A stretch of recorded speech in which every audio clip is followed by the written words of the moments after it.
Dry Creek, Wyoming, 1879, a place where wind wore downward and men grew harder than the land they tried to tame.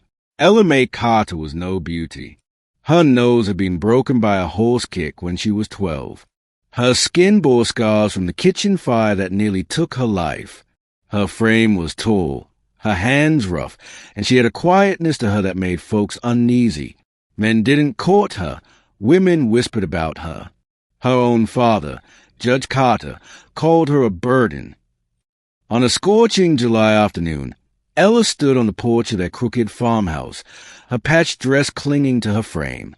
Her father's voice, sharp as a whip, cracked from inside the house. "He's coming from Cheyenne, and you'll go with him. Don't argue." Ella's heart dropped. She had overheard the night before. Her father had sold her for a mule, 6 hens, and a saddle to a man named Silas Boone, an old widower who'd buried 2 wives and had no children. "But I'm not livestock," she whispered. Judge Carter threw a bottle at the wall. "To me, you are." The next morning, a figure arrived, dust-covered, gray-haired, tall as a tree trunk. Silas Boone dismounted his sorrel horse and stood in front of her. His eyes were not cold like she expected, but held a quiet grief. "You Ella?" he asked. She nodded. "I reckon your father made a deal. But I won't force you, Miss Carter, if you'd rather stay here." She looked back at the house. Her father watched from inside with a sneer and a hand on his belt.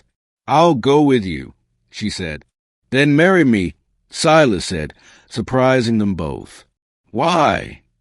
Ella asked. He didn't blink. "You need safety. I need a partner. And I believe in honor." And just like that, before noon struck, she was Ella Boone.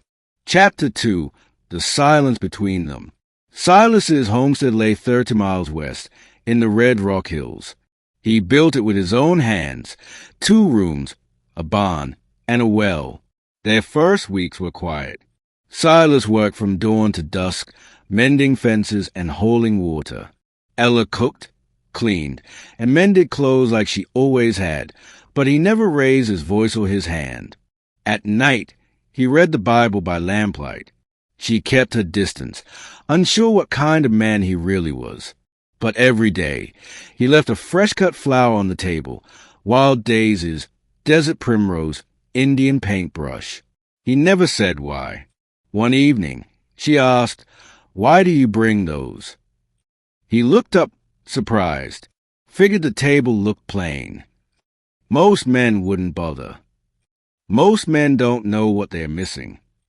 She said nothing, but a seed of warmth bloomed inside her chest. Chapter 3, A Rattlesnake and a Revelation. 2 months into their marriage, trouble came with fangs. Ella had gone to the well alone. As she drew water, a rattlesnake lunged from under bucket. It sank its teeth into her ankle before she could cry out. Pain exploded through her, and she collapsed, barely able to drag herself back to the house. Silas found her hours later, pale and sweating. Without hesitation, he scooped her into his arms and laid her on their bed. He burned the bite with fire and sucked the venom with such urgency that tears sprang to her eyes, not from pain, but from the unfamiliar sting of someone caring. She faded in and out of consciousness for days. Through the fever, she heard his voice, whispering her name, praying, begging. "Don't leave me too," he murmured once, stroking her forehead. "Not another one." When she woke fully, her throat dry and her body weak, she reached for him. "You stayed." "I would have torn the world apart if it meant keeping you alive," he whispered, eyes red. She stared at him, her old shame surfacing. "You don't have to love me, Silas. I know what I look like." He reached for her hand. "I buried 2 wives, Ella. I never thought I'd love again. But I look at you, and I see the strongest woman I've ever known. You've been through fire and didn't break. I see beauty in that." She cried then, truly cried, for the years spent unseen, and the man who saw her now. Chapter 4, Gunfire and Ghosts.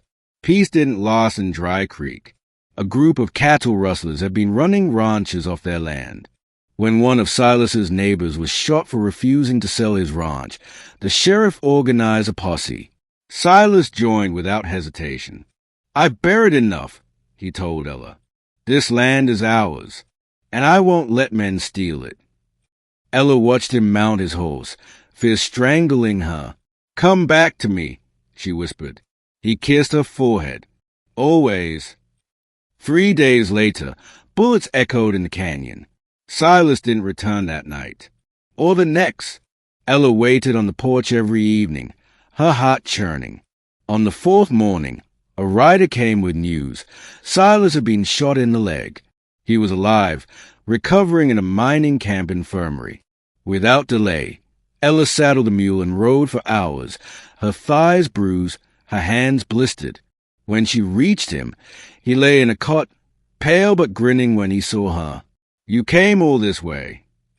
"I'd walk through fire if I had to," she said, trembling. "You're my husband." He took her hand, and they didn't let go for the rest of the night. Chapter 5. The Mirror and the Truth. Weeks later, Silas returned home, walking with a limp but carrying a quiet pride. Life resumed, harvesting corn, breaking horses, fixing the roof before the autumn rains came. One day, while cleaning, Ella found a mirror tucked away in a drawer. Her reflection startled her. She hadn't looked in years. The scar on her cheek was still there, her nose still crooked. But there was something new, softness in her eyes, strength in her posture. That night, she sat beside Silas on the porch. "Do you regret marrying me?" she asked softly. He leaned back, the stars reflected in his eyes. "Not once. Even when you first saw me, I saw a woman who'd been told lies about her worth, and I wanted to be the man who undid those lies." She rested her head on his shoulder. For the first time in her life, she believed she was worth something, because someone had chosen her, not despite her scars, but because of them. Chapter 6. Redemption. That winter, they took in a boy named Toby, an orphan left by a runaway wagon train. Ella taught him to read. Silas taught him to shoot and ride. And slowly, the house filled with laughter and stories. Dry Creek began to see Ella differently, too. Women came to her for help with birthing. Men nodded respectfully. The general store clerk asked her opinion on grain orders. She was no longer the ugly Carter girl. She was Ella Boone, wife, healer, mother, survivor. Epilogue. The flower on the table. Years passed. The Boone's ranch grew. Toby became a young man and rode off to build his own life. Silas's hair turned silver. Ella's hands became more lined, her back a little bent. But every morning, there was still a wildflower on the table. One summer evening, Silas walked in with a daisy and found Ella gazing out the window. "Still bringing me flowers," she teased. "Still trying to make the place pretty." He winked. She turned to him. "You made my life beautiful, Silas Boone, and you made mine worth living." They sat hand in hand as the sun dipped behind the red hills. Two scarred souls who found love not in perfection, but in choosing each other every day. And in that dusty town where the wind still howled, a new story had been written, not of beauty, but of redemption.